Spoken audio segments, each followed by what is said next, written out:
The grace of our Lord Jesus Christ, the love of God, and the communion of the Holy Spirit be with you all. We're continuing our study of the book of Job. We are going to cover a big chunk here in this time together.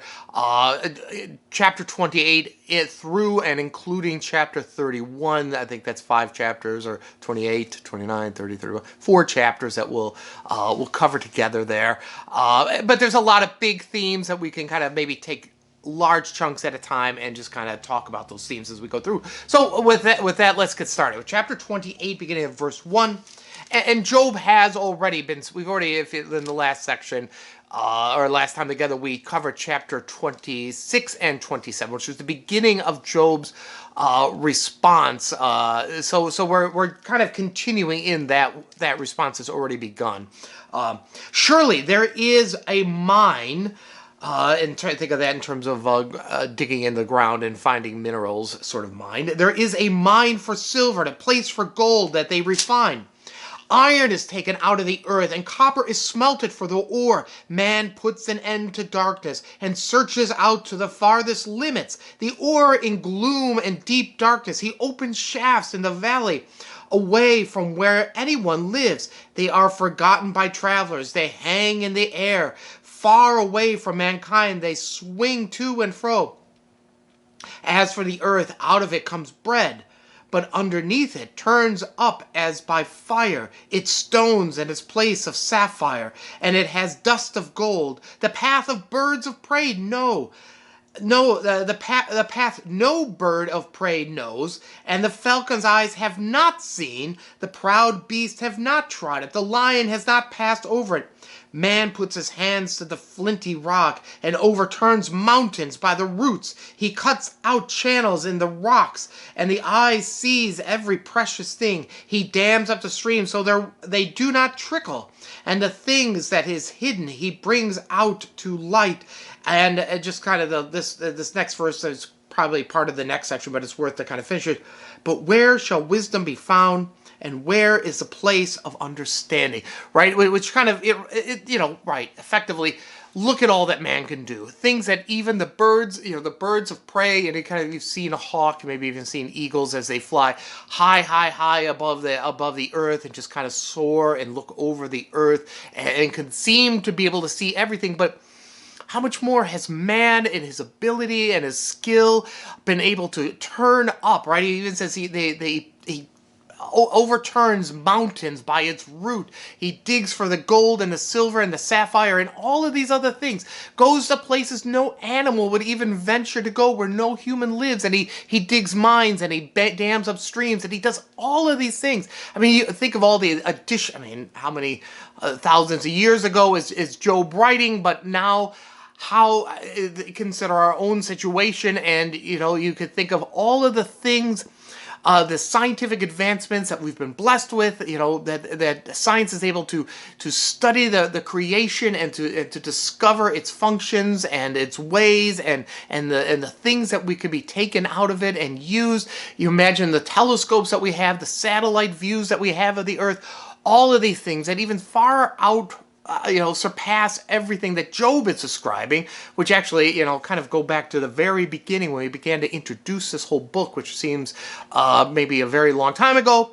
But, we talked about how Job had knowledge that, just of mining, of damming rivers, or just kind of like of all of these things that it just kind of gives us a little bit of that character of Job, that he's a very well-educated man, and he's a very worldly man, and he has an understanding that so many other people, probably your average Joe on the street, doesn't know. But the Job that we know seems to have an understanding of these things in such a way. But once again, right, all of these scientific advancements, all of the discovery, all of the knowledge that they have, it doesn't reveal wisdom, the wisdom of God. So we pick up there once again at that same chapter 12.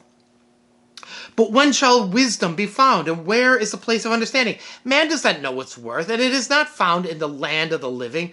The deep say, it's not in me. The sea says, it's not with me. It cannot be bought for gold, and silver cannot be weighed in its price. It cannot be valued by the gold of Ophir, orphere. We kind of talked about that orphere before, kind of maybe the most highly valued gold of the time. It's precious onyx and sapphires. Gold and glass cannot equal it, nor can it be exchanged for jewels of fine gold. No mention shall be made of coral, of crystals. The price of wisdom is above pearls. The topaz of Ethiopia cannot equal it. It cannot be valued or put in pure gold. Which, very clear what he's saying, right? Where is wisdom to be found? It's not found in these discoveries, this knowledge, this understanding of the ways of the world, or of the even digging deep. But it is so much more valuable. This thing of wisdom is more valuable than all of the precious stones, all of the precious metals that can be found. Continuing, verse 20. But where then does wisdom come? And where is this place of understanding? It is hidden from the eyes of all living and concealed from the birds of the air. Abaddon and Death say, we have heard a rumor of it with our ears. Remember, we've kind of run across Abaddon before.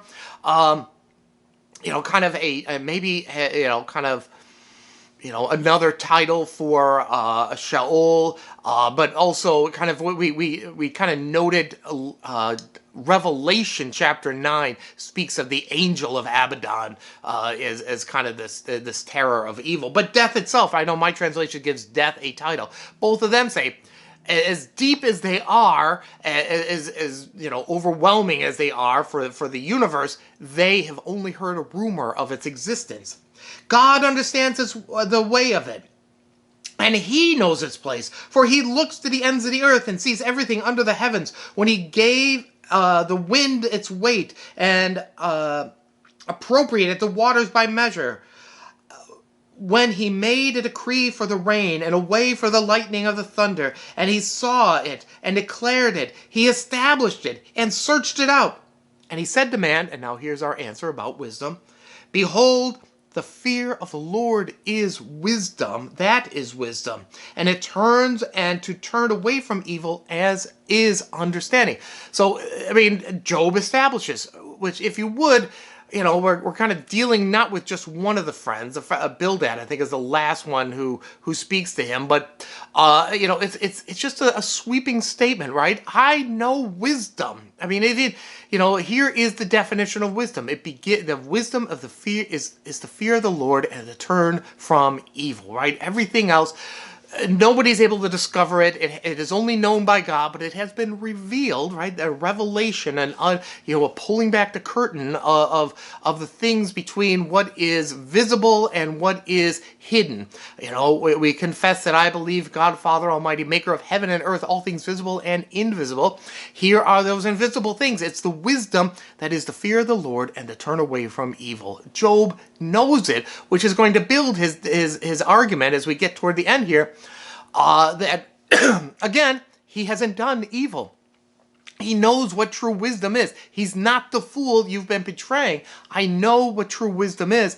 And he will, as we're going to, like we said, we got 4 chapters here. That's 1 chapter down. But he's going to unpack that and show, I have conformed my life to that wisdom. We continue. Chapter 29. And Job again took up his discourse and said, we kind of talked a little bit, I think, in the last session. We had a question from Mr. Washer about the, how long is this going on? That seems to be a little bit of a pointer that as Job takes up his discourse again, maybe we're kind of seeing, multiple days. I think chapter 27 also begins that way as well. So maybe we do see, even in this one speech that goes on for 6 chapters, this might be like over 3 days that we get this, and who knows, maybe this is recording some of Job's speech, that the highlights, and he may be speaking much longer, or maybe he's just in such excruciating pain that he only likes to speak for just 10-15 minute spurts of speeching, isn't that ridiculous, of his monologue. Chapter 29, we're continuing with verse 2. Oh, that I were in the months of old, as in the days when God watched over me, when the lamp shone upon my head, and by his light I walked through darkness, as I was in my prime, when the friendship of God was upon my tent, when the Almighty was yet with me, when my children were all around me. You can imagine the longing for his children still. When the steps were washed with butter, which is a great, right? It's not the image that I would think of as great prosperity, but butter, right? This extraordinarily valuable thing, the fat that comes out of the milk, just such a highly prized item. And then of course he goes on. The rock pours out for me streams of oil, olive oil and butter. These things that would have given joy to eating and life. They're just kind of flowing out of rocks and on his steps. When I went out from the gates of the city, when I prepared my seat in the square, the young men saw me and withdrew. The aged rose and stood. Princes refrained from talking and laid their hands on their mouths. The voice of the nobles were hushed, and their tongues stuck to the roof of their mouths. When the ear heard, it called me blessed. When the eye saw, it approved, because I delivered the poor with cry. And I'm going to stop real quick right there, because I think we're just a point to be made about the rest of this section that's coming up. But right, he's longing, to be back to that day when I had the friendship of God upon my house. And he describes how happy he was. The light of the Lord was shining in the darkness for him. I was a man of honor, right? We've kind of seen that already. He's become a man of disgrace. People walk out of the city and they see him sitting there in the ash heap, and you kind of get that image, right? He's at the gates of the city, and there's the ash heap where everybody throws their junk and the old ashes they've taken out of their fireplaces and the place where they would have been cooking, and they dump it over there. And now here's Job covered in sores and pus is coming out of his skin, and he's scraping at the pain. And now they look at him but for the days when I would sit in the square and the young men would, show honor and withdraw, because of my greatness, and that the princes and the nobles, would put their hands on their mouths because I was about to speak. And people approved, right? They approved. The ear heard and called me blessed. The eye saw and it approved. People loved him. He has a man of honor and respect within the community. Maybe the greatest man. As we begin the whole book, right? The greatest man in the East. He is. He's describing exactly that. Let's continue. Verse 12, because now as we read this, maybe I'm just giving kind of the ending here to what we're going to read. Remember, Eliphaz has made some accusations, very direct, which is essentially, he said, and by the way, how did you get so rich? You exploited the poor, the widow, the orphaned.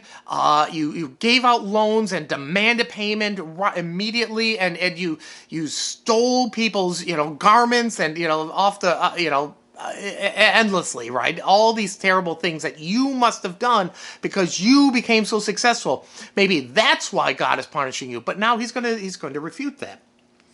Because I delivered a poor who cried for help, the fatherless who had none to help him. The blessing of him who was about to perish came upon me. I caused the widow's heart to sing for joy. I put on righteousness, and it clothed me. My justice was like the robe and a tunic. I was eyes to the blind and feet to the lame. I was a father to the needy. I searched out the cause of him who I did not know. I broke the fangs of the unrighteous. I made him drop his prey from his teeth. Then I thought, I shall die in my nest. I shall multiply my days as the sand. My roots spread out to the waters, with the dew all night on my branches. My glory fresh with me, and my bow ever new in my hand.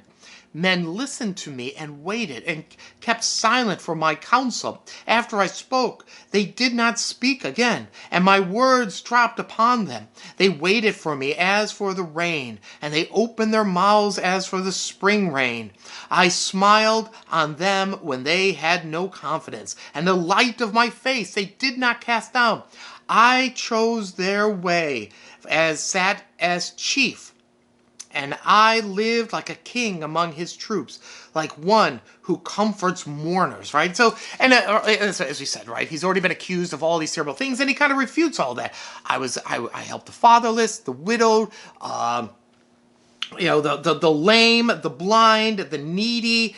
I helped all of them. When somebody attacked, when the unrighteous attacked, I knocked out their teeth and I freed their prey, right? The one that they had sunk their teeth into and were sucking the blood out of, that's the one I helped and I defended and I saved. I did all of these things. And people, again, to reiterate the idea, he sits in the city square and people come to him for counsel, right? He is full of wisdom and understanding, and people, they not just that they came out of fear, out of terror sort of fear, but out of a honor that they held in him, and that his words were true, and that he was one to listen to, right? And I chose their ways, right? I directed them in their life. I was like the king amongst his troops, right? I was everybody. I was one who comforted those who mourn, right? All of these great things.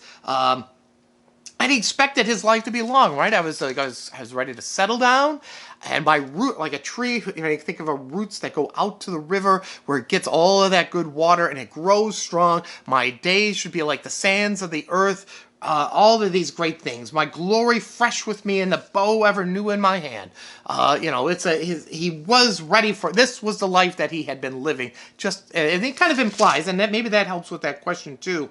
Just to go all the way back. Oh, that I was in the months of old. So you kind of get the idea. Maybe this has been. I mean, this is maybe answering the question that was put forth before on Facebook. Asked by Mr. Washer about how long is this going on. He kind of implies there maybe this is a few months into this ordeal, if he kind of remembers months, plural months of old. So maybe there's a couple 2-3 months that we've been in this suffering and this conversation and this debate has been going on. But chapter 30. But now they laugh at me, men who are younger than I, whose fathers I would have disdained, to set them the dogs of my flock. What could I gain from the strength of their hands? Men whose vigor is gone. Through want and hard hunger, they gnaw at the dry ground by night in waste and desolation. They pick saltwort and the leaves of branches, the roots of the broom tree as for their food. They are driven out from human company. They shout after them as after a thief. In the gullies of the torrents they must dwell, in holes of the earth and of the rock. Among the bushes they bray. Under the nettles they huddle together. A senseless and nameless brood they have whipped out. They have been whipped out of the land, and now I have become their song. I am a byword to them. They abhor me. They keep aloof from me. They do not hesitate to spit at the sight of me. I gotta just kind of stop there. I'll keep going for a few more verses. Because God has loosed my cord and humbled me. They have cast off restraint in my presence. On my right hand the rabble rise. They push away my feet. They cast up against me their way of destruction.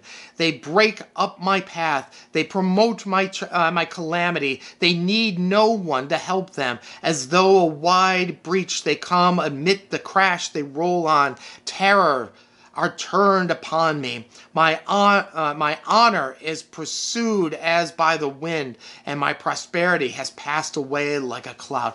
I mean, just to kind of go back to those very first verses, like young men.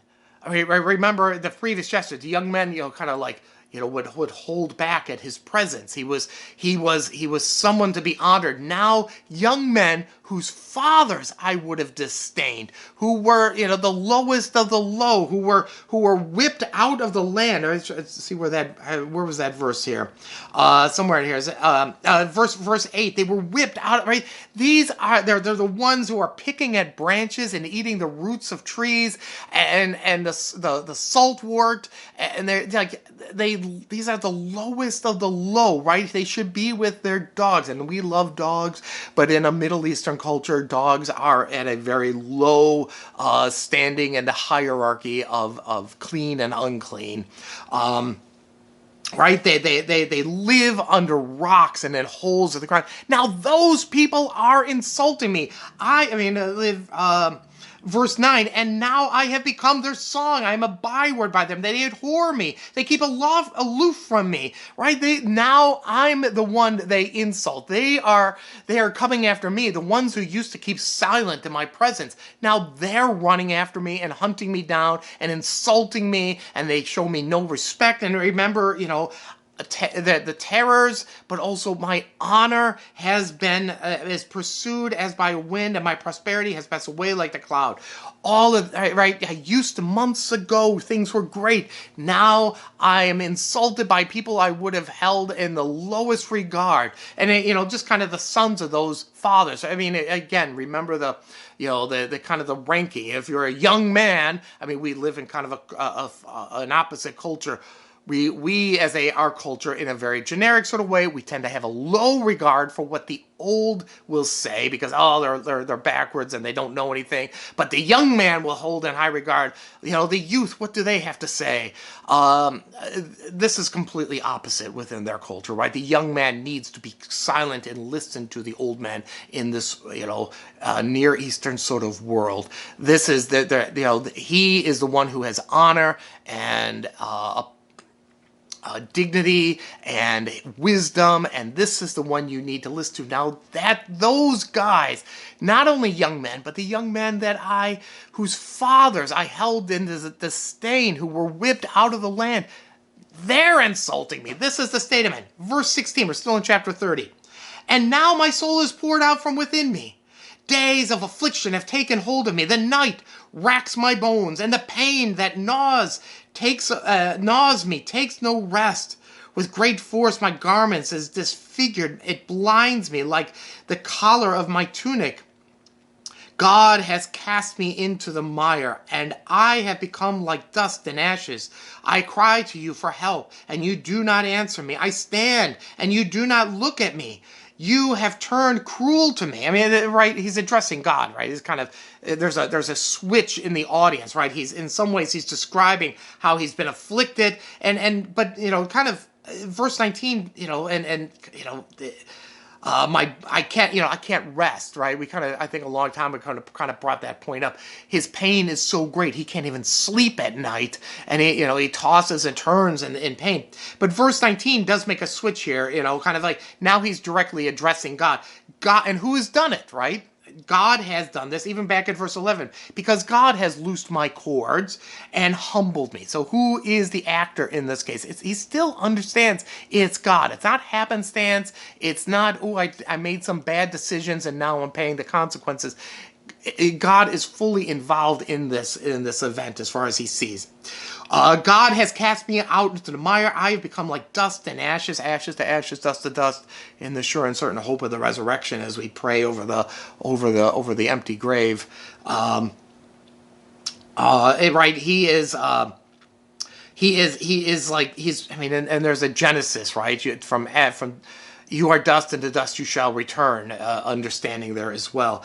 I cry out for help, and you do not. So now he is directly addressing God. You have turned cruel to me, and with the might of your hand you persecute me. You lift me up on the wind, and you make me ride on it. You toss me about on the road of storms. For I know that you will bring me to death, and to the house appointed for all living. Yet does not one in a heap of ruin stretch out his hand, right? He is still faithful. He knows God is the one behind this, but his hand is still stretching out, right? Like a man in quicksand. just kind of reaching to take hold of God once again. He hasn't turned from God. But he does know that God is responsible for this pain. Yet does not one in a heap of ruin stretch out his hand, and in his distress cry for help? Did not I weep for him whose day was hard? Was not my soul grieved for the needy? Right, again, right? I was there for those who were in pain. Myself, I wept for them. I helped them. But when I hoped for good, evil came. And when I waited for light, darkness came.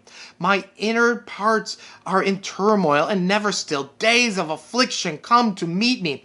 I go about darkness, but not by the sun. I stand up in the assembly and cry out for help. I am a brother of jackals and the companion of the ostriches. My skin turns black and falls from me, and my bones burn with heat. I mean, there's one more description. My skin turns black and falls off. I mean, this is complete pain, right? And he's a brother of. I mean, he's become the lowest of low. I don't know if ostriches have a particularly low place within their view, but he's out there in the wilderness, in outside of society, sort of thing. My lyre is turned to mourning, and my pipes of my voice of those who weep. Right? I mean, maybe he's still got the lyre and he's still singing the blues here. Right? He's Lightning Hopkins and Buddy Guy and B.B. King all put together there, strumming on the lyre and singing these sad songs of lament and mourning. So chapter 31, we begin. I have made a covenant with my eyes. How then could I gaze on a virgin? What would be my portion from God above, and my heritage from the Almighty on high? Is not calamity for the unrighteous and disaster for the workers of iniquity? Does not he see my way and number all my steps? Just the first few verses there, first 4 verses this last chapter we'll talk about today. Right? Just to kind of maybe a little bit of extra explanation, we begin, and I think this is going to play into some of the things he's going to say for the rest of this chapter here. But right, I've made a covenant with my eyes. As Jesus says, I think it's in Matthew chapter 6, the Sermon on the Mount, even if a man looks at a woman with lust in his heart, he's already committed adultery with her, right? This is exactly what Job is saying. He doesn't even do that. He doesn't even look upon, in this case, he says virgins, but he doesn't even look with lust in his heart upon women, because he knows that would lead him into sin. This is the level of piety that he has lived, right? He doesn't even, turn his head and look at the gal who just passed him. He is, and he cries out again, right? He's kind of speaking the logic of his friends there. Is not calamity for the unrighteous? Shouldn't this be happening to the unrighteous here? And disaster for the workers of iniquity? Does he not see my way? Which again is a testament, look, I have done nothing. I have done nothing. Does not God see that? I don't care if you, my friends, even understand this yet, but does not God himself see it? Verse 5. If I have walked with falsehood and my foot has hastened to deceit, let me be weighed in a just balance, and let God know my iniquity, my integrity. Right? There's kind of a, he makes a statement, but then it's kind of my translation puts it, in brackets there as a side note, almost kind of like, I've not walked falsely. Let God weigh me, put me in the balances. Judge me, Lord God Almighty. If my step had turned aside from the way, and my heart had gone after my eyes, and if any spot had struck to my head, then let me sow and another eat, and let me grow what grows for me be rooted out. if my heart had been enticed toward women, right? Again, right? This is the temptation. Maybe this is not just Jesus saying, if you've lusted in your heart, you've already committed adultery, but it's also, think of the not just the commandment, the sixth commandment, as you shall not commit adultery, but think of the commandments with the coveting, right? You shall not covet your neighbor's wife, nor his manservant, his maidservant, his donkey, or anything that belongs to your neighbor. Right? He has not even coveted. He's not even been enticed toward the women. And if I've lain in wait for my neighbor's door, right, maybe even this is the coveting of the neighbor's wife sort of thing, laid by his neighbor's door, then let my wife grind for another, and let others bow down on her. He uses that word grind not to mean the euphemism that we might have in this case, as Groucho Marx once wonderfully said, love goes out the door when sex comes innuendo. This is not an innuendo in this half of the verse. He's talking about grinding grinding grain for bread and for food. But the next half of it actually is an innuendo. And let others bow down on her, right? Let her become somebody else's man's wife if I have done these sort of things. Let her make him food and let her lay with him in the, as we say, the biblical way. There's the love, there is where the innuendo, if you would. For that would be a heinous crime, that would be an iniquity to be punished by the judge.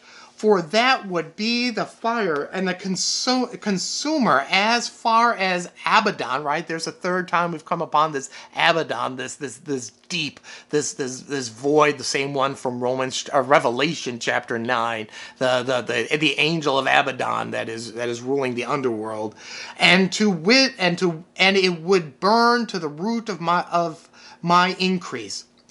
All right, it's going to lose everything. That kind of goes back to what he says there. Let me sow, let me plant, and not eat. And that what grows be rooted out, right? Everything that I do, let it not prosper. Let all the work that I put in to my success, let it be unsuccessful. If I have rejected the cause of the manservant or my maidservant, when they brought a complaint against me, what then shall I do when God rises up? When he makes inquiry, what shall I answer him? Did not he who made me in the womb make him? And did not one fashion us in the womb? If I have withheld anything that the poor desired, or have caused eyes of the widow to fail, or have eaten my morsel alone, and the fatherless has not eaten of it. For from my youth the fatherless grew up with me as with a father, and from my mother's womb I guided the widow, right? I've always been one to share my food with those who are in need, is effectively what it says. Since my youth, I have been a father to the fatherless. If I have seen anyone perish for lack of clothing, or the need without covering, if his body has not blessed me, and if he was not warmed with the fleece of my sheep, if I have raised my hand against the fatherless, because I saw my help in the gate, then let my shoulder blades fall from my shoulders, and let my arms be broken from its socket. For I was in terror of calamity from God, and I could not have faced his majesty. If I have made gold my trust, which kind of goes back to a previous accusation that Eliphaz says to him, you've loved gold, now put the gold down and you will find happiness. But he's like, no, I've not made gold my trust, right? Fear, love, and trust in God above all things, as the explanation of the first commandment. So he has not trusted, he's not put his faith in gold. If I have rejoiced because my wealth was abundant, or because my hand had found much, if I have looked at the sun when it shone, or the moon moving in splendor, and my heart has been secretly enticed, and my mouth has kissed my hand, as also would be an iniquity to be punished by the judge. For I would have been false to God above, right? If I had made myself the God, I would have been false to the God above. If I thought I got all these things, look how wonderful I am. If I put my trust in this gold, then I would have had a false idol. If I had rejoiced at the ruin of him who hated me, or exulted when evil overtook him. I have not let my mouth sin by asking for his life with a curse, right? Even those who hate me, I have not cursed. I have not, right? And they kind of think, we should not curse, swear, use satanic arts, or deceive by his name. Right? We should not use God's name to call curses upon even our enemies. So, so he has not called curses down, right? Which is really kind of a special prayer that God would punish somebody is what a curse is. If the man of my tent had not said, who is there that he has been filled with his meat? The sojourner has not lodged in the street. I have opened my doors to the traveler, right? The stranger I have invited in to my home. If I have concealed my transgressions as others do by hiding my iniquity in my bosom, because I stood in great fear of the multitude, right? Before he says, I live by fear of God. And now he's saying, I don't live by fear of the multitude. I'm not hiding any sin. I live in the fear of the Lord, which he says, if I could see it real quick, and I don't see it really for verse 23, the same chapter, for I was in terror of calamity from God, and I could not have faced his majesty. But here he's saying, I'm not I feared God. Now I do not fear the multitude. I'm not hiding my sin because it makes me look good to other people. And the contempt of families terrified me, so that I kept silent and did not go out of the door. Oh, that I had one to hear me. Here is my signature. Let the Almighty answer me. Right? Again, he is calling for God. This is the theme throughout much of this, right? He is calling upon God to hear his argument, almost in a trial. Either you prosecute me or I prosecute you, but let me argue my case. Oh, that I had the indictment written by my adversary. Surely I would have carried it on my shoulder. I would bind it on me as a crown. I would give him the account of all my steps. Like a prince, I would approach him. In my land, if my land had cried out against me, and its furrows had wept together, if I have eaten its yield without payment, and made its owners breathe their last, let thorns grow instead of wheat, and foul weeds instead of barley. And we conclude, the words of Job are ended, right? Effectively, I have done nothing. And if I've done nothing, I would want this punishment upon me, right? The final thing there, instead of thorns, instead of wheat, and foul weeds instead of barley, right? God should curse me, but hear my plea. Oh, that I had one to hear me.